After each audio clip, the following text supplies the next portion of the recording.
Hello, my name is Eli Whitaker, and over the past several months, I have been in the process of developing a web app. The general purpose of the app that I've developed is that it is a soccer game management system. I have named this game management system Kickup. What is the user group that I'm targeting? I am targeting recreational soccer players in the United States. According to the National Federation of State High School Association, 851,378 male and female high school students played soccer during the 2023-2024 term. The NCAA National Collegiate Athletic Association reports that only about 53,500 of these athletes were to go play at the next competitive level in college. This includes athletes across the Division 1, Division 2, Division 3, and NAI levels. There would be roughly 800,000 recreational soccer players looking for opportunities to play organized games coming solely from this one demographic. This does not account for people who did not play in high school, people who have graduated high school in past years, and people who are coming from abroad and looking to play in the United States at a recreational level. There are many problems that this user group faces. There's a market gap.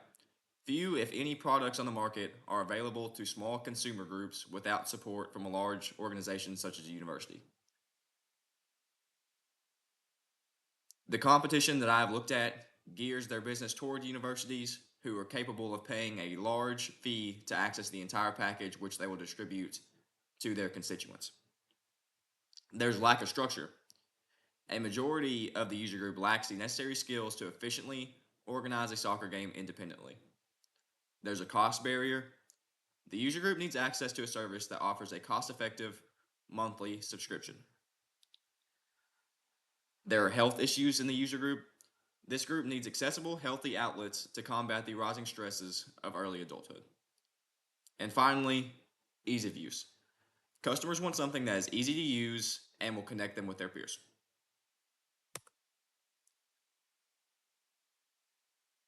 Based on this user group and this problem, this is what I've aimed to do with this project. This is my vision. I envision a future where every recreational soccer player in the United States, regardless of age, location, or background, has seamless access to organized, competitive, and community driven soccer. This platform has the ability to redefine the way informal sports are played by building the digital infrastructure for a rapidly expanding sport. Soccer has been increasing drastically in the United States, and I believe that one day it could grow to the size that it is in like Europe. Before I move to my code repository, I want to talk about my tech stack and how I implemented it. This is how I built my front end. I used React.js, which is a fast, components-based UI library used for building dynamic views like login, registration, and game management. Without React, all that I would have would be a basic static web page that would not provide nearly any of the functionalities that my user needs. Mantine UI. This is a sleek, modern component library used for responsive design, modals, forms, and a light gray color theme that I've designed. I used Axios. Axios handles API communication between front end and back end, with token support for protected routes. Axios is what I used to be able to bring the front end and the back end together. How did I create the back end? I used Node.js and Express.js to build out my server. This is a lightweight, scalable, RESTful API framework. It supports all user, game, and session management endpoints. JWT, or JSON Web Token. This is a secure, stateless authentication system. Tokens are used on login, issued on login, and verified for protected routes. Bcrypt. This is what I use to hash the passwords to ensure that all user credentials are stored securely. What kind of database did I use? SQLite 3. This is a simple, file-based SQL database ideal for early stage development and prototyping. The schema that I created includes 3 tables: users for storing user credentials and profile information, games for storing game information, and user games, which serves as a bridge table for the many-to-many relationship between users and games. User games also stores the team assignment.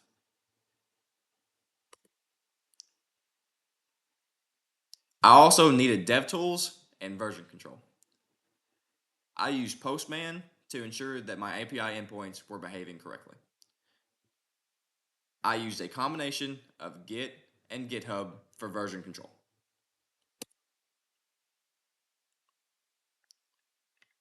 This is the repository for my web app.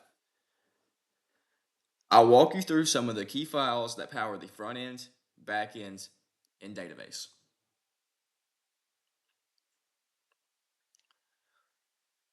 This server.js file in my backend folder contains all of the API endpoints, client-side data validation, server-side data validation, and middleware.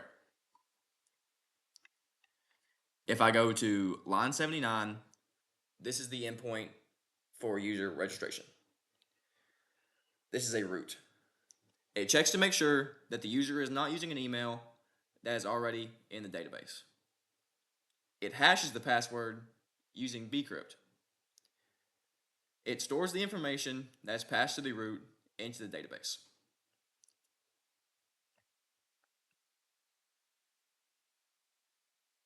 This is the root for my login functionality. It searches the users table for a row that has the email that was provided. It compares the password with a hash password in the database using bcrypt. If the 2 passwords match, it grants the user access and generates a token for the user.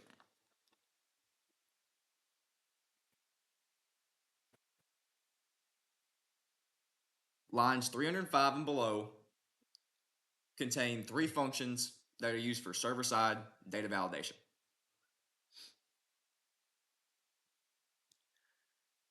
There is 1 function for each table in the schema. They are later called and used in the API endpoints. For example, if you look at the first function, validate registration, this is validation that will be used on any function that deals with creating a user or updating a user to store in the users table. Now on to authentication.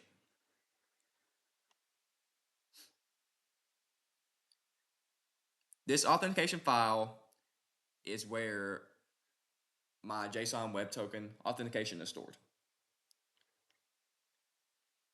Line 18 contains the generate token function. The user email is passed as an argument to the function. Giving this user email as a payload, a token is created and set to expire in 2 hours after login.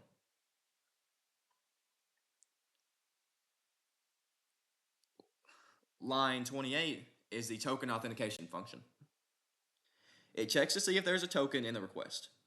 If there is no token or an invalid token, access to protected routes is restricted. If the token is verified, the user is granted access to all resources. Moving to my front end folder.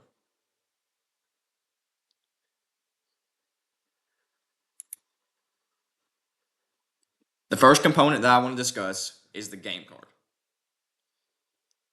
It displays all the information for a specific game and gives users an interface to interact with that game. The try block on line 31 handles team selection and joining. Users are prompted to select either Team 1 or Team 2, then they hit the Join Game button, and we send that information to the backend with Axios.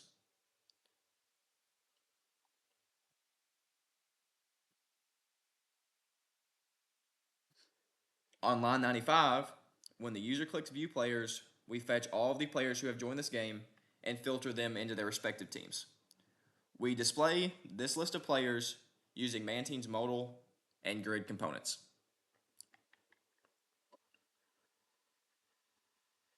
Line 63 shows the function for deleting a game, and line 79 shows the function for leaving a game that a user has joined.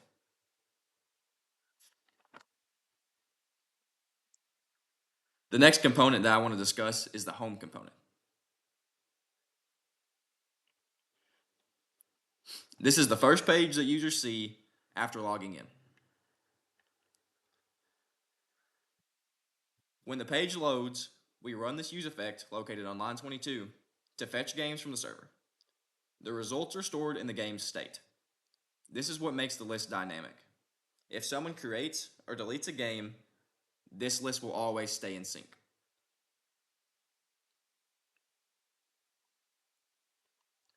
Now, I will demo the app. What will happen if a user that is unauthorized tries to access restricted resources? You get a prompt that says that you need to be logged in to access this page, and you will be redirected to the login page.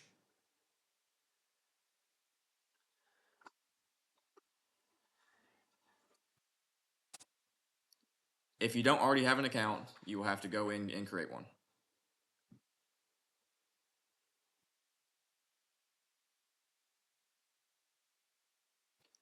You will just enter in all these fields with your information.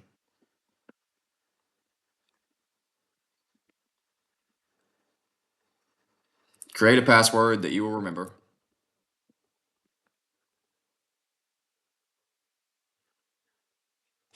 And fill in all the rest of these fields.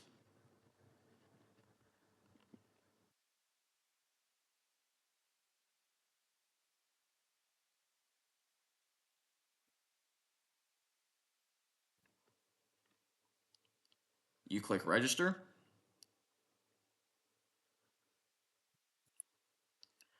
and you'll be able to log in using this information.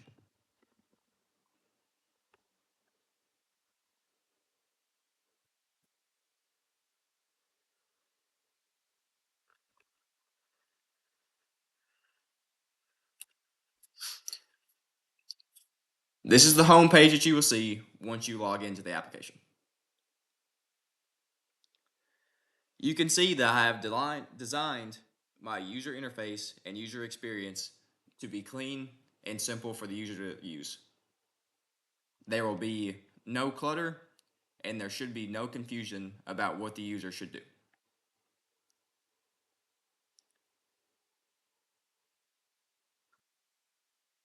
The user sees a list of games with basic info: location, time, status, date, and a list of players.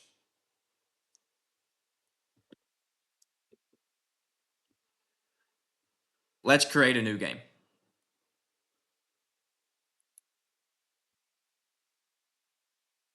The location is where you wish to organize and play the game.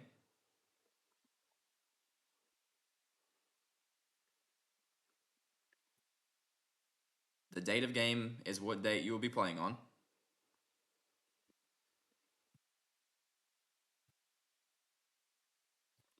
The date of the game must be a date that is in the future. The time will be the time that you wish to meet in military time. And then since we're just creating this, we're going to say that the game status is scheduled. If you refresh the page and go down to the very bottom of the list, you will see the game that we just created.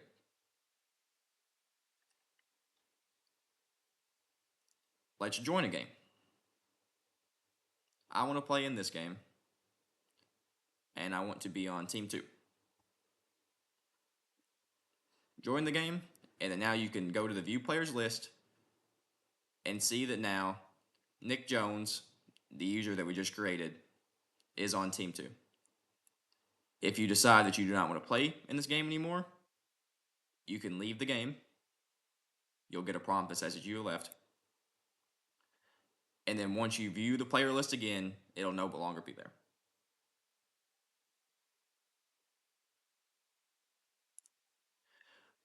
Let's update a game.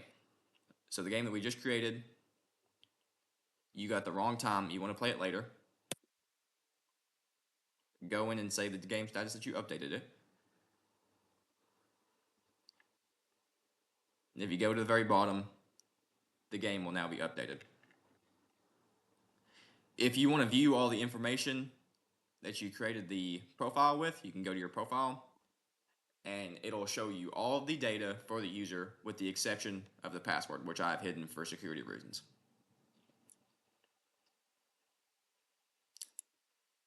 Finally, whenever you're done using it, you can log out and then you can see once again that if you attempt to access protected resources, it'll be restricted.